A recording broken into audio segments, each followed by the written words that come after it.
लाडू कसे टाळ्याला चिकटत नाही आणि आपण वळून ठेवले का ते रेडत पण नाही. वेळ लागला तरी चालेल, पण तो चांगला झाला पाहिजे. किती शायनिंग येते चांगली. बघा किती छान झालेले आहेत ते.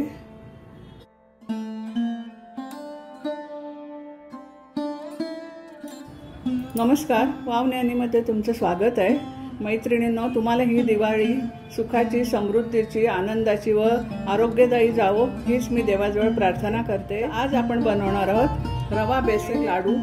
तर चला आपण आता सुरू करूया. साहित्य मी प्रथम तुम्हाला दाखवते. चला तर दाणेदार बेसन लाडवाची आपण रेसिपी करूया.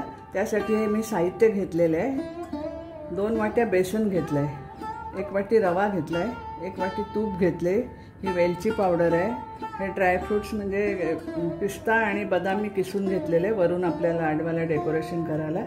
ही किसमिस आणि चारोळी आहे आणि ही 2 वाट्या साखर घेतली मी बारीक करून.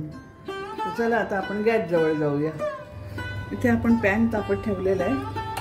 त्यामध्ये आपण 2 चमचे तूप टाकूया, 2-3 चमचे, आणि रवा भाजून घेऊया. आधी मी 1 वाटी रवा घेतलाय, तो घालते आणि चांगला लालसर भाजून घ्यायचा.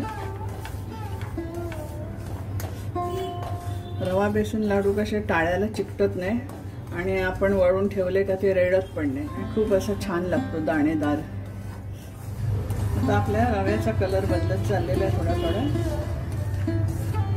गुलाबीसर रंगावर भाजून चांगला घ्यायचा. हा आता आपला रवा चांगला झालेला आहे. बघा कलर बदललेला आहे. आता मी हा काढून घेते ताटामध्ये. आपला परत पॅन तापत ठेवलेला आहे. आपण परत 3-4 चमचे तूप घालून घेऊया.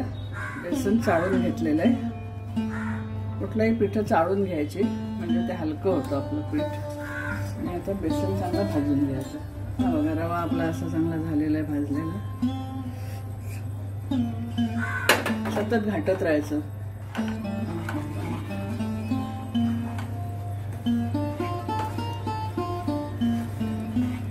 आणि तूप पण थोडं थोडं घालत राहायचं, एकाच वेळेला सगळं नाही घालायचं. गुठ्या झाल्या का लगेच ते आपण कालथ्याने आपण मोडून टाकायच्या. आणि डाळ पण कशी मी भाजून घेते चांगली आणि मग दळून आणते. त्याच्यामुळे आपल्याला जास्त भाजायला वेळ जात नाही, हा पटकन होतो. 2 चमचे तूप टाकते. लागेल तसं तूप हळूहळू घालत जायचं त्याच्यामध्ये.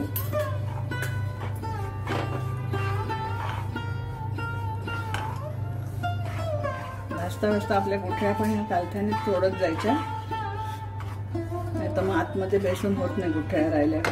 आता मी अजून जरा 1 चमचा घालते तूप. आता आपण 2 वेळ थोडं थोडं तूप टाकलेलं आहे आणि आपलं आता बेसन सुद्धा तूप सोडायला लागलेलं आहे.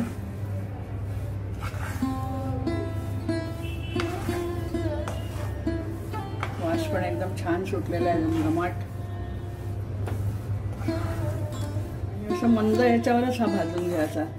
गॅस मोठा करून तुम्हाला वाटेल लवकर होतो, पण तो खाली मग असं लागतो आणि वेगळाच वास वगैरे येतो. चवीला पण वेगळा लागतो. म्हणून लहान म्हणजे बारीक गॅस ठेवायचा आणि भाजून घ्यायचा. वेळ लागला तरी चालेल, पण तो चांगला झाला पाहिजे. आता आपलं बेसन होत आलेलं आहे. कोण कोण ह्याच्यावर दुधाचा पण शिंतोडा मारतात, आपण पाण्याचा मारूया. कारण दुधाचा कसं जास्त दिवस आपल्याला टिकवता नाही. परत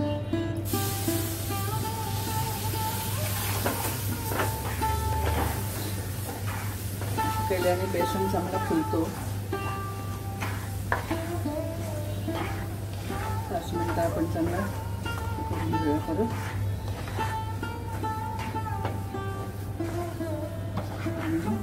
रव्यामध्ये काढून घेऊ.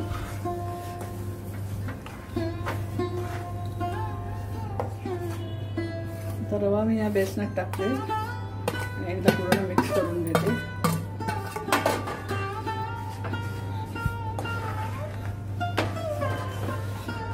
आपलं दोन्ही चांगलं मिक्स झालेलं आहे. आता मी गॅस बंद करते आणि त्या ताटामध्ये परत काढून ठेवते जरा 2 मिनिटं घाटून. म्हणजे गार करायला पाहिजे आणि मग आपण त्याच्यामध्ये साखर मिक्स करू, पिठी साखर. ह्या ताटात मी आता हा पसरून ठेवते.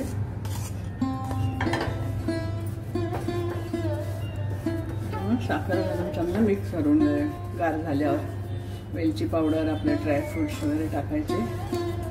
छान झालेलं आहे, तूप पण जास्त नाही झालं. चला आता आपलं हे मिश्रण कोमट झालेलं आहे, त्याच्यात आपण साखर घालून घेऊया. साखर पण थोडी थोडी करून टाकायची आणि मिक्स करायची. बघायचं किती गोड पाहिजे. कधी कधी साखरेला जास्त गोडी असते, कधी कधी कमी पण असते, म्हणून ते बघूनच टाकायची साखर. पण ही वेलची पावडर पण टाकते मी आणि जायफळ पावडर हे एकत्र केलेले. आणि हे आता मिक्स करून घेते सगळं. ती मिल्क पावडर मी घेतलेली आहे, 1 पॅकेट घेतले. पाहिजे होतं अजून, पण आता एकच पॅकेट माझ्याकडे मिळालं म्हणून ते घातलं मी. खूप छान लागतात मिल्क पावडरने पण.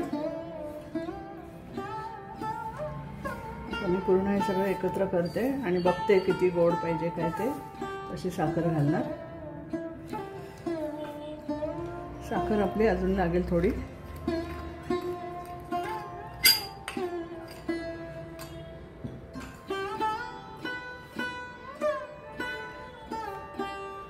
बघा तूप आपण घेतलेलं तेवढं राहिले. मी आता ह्याच्यामध्ये 1 चमचा अजून टाकते आणि सगळं मिक्स करते.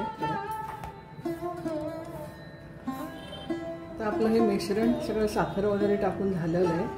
आता आपण चारोळी बेदाणे टाकूया आणि लाडू वळायला सुरुवात करूया. माझा व्हिडिओ तुम्हाला आवडला लाडवाचा तर लाईक करा, शेअर करा, सबस्क्राईब करा आणि बेल आयकॉनवर प्रेस करा.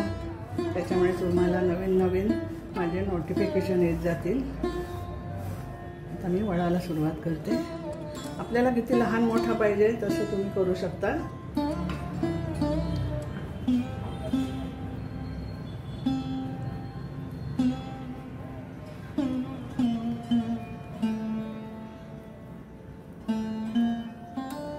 एवढी साईज मी अशी घेतली.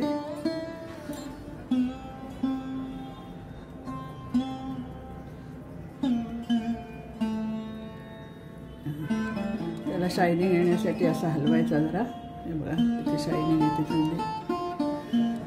हे बघा आपले असे वळून होत आहेत लाडू. लाडू तयार झालेले आहेत रवा बेसनचे. बघा किती छान झालेले आहेत ते. न रेळणारे आणि टाळ्याला न चिकटणारे असे हे लाडू आहेत. तर तुम्हाला माझा व्हिडिओ आवडला असेलच अशी मी आशा करते. तर चला लाईक करा, शेअर करा आणि सबस्क्राईब करा आणि बेल आयकॉनवर प्रेस करा. तो परत धन्यवाद. Bye bye.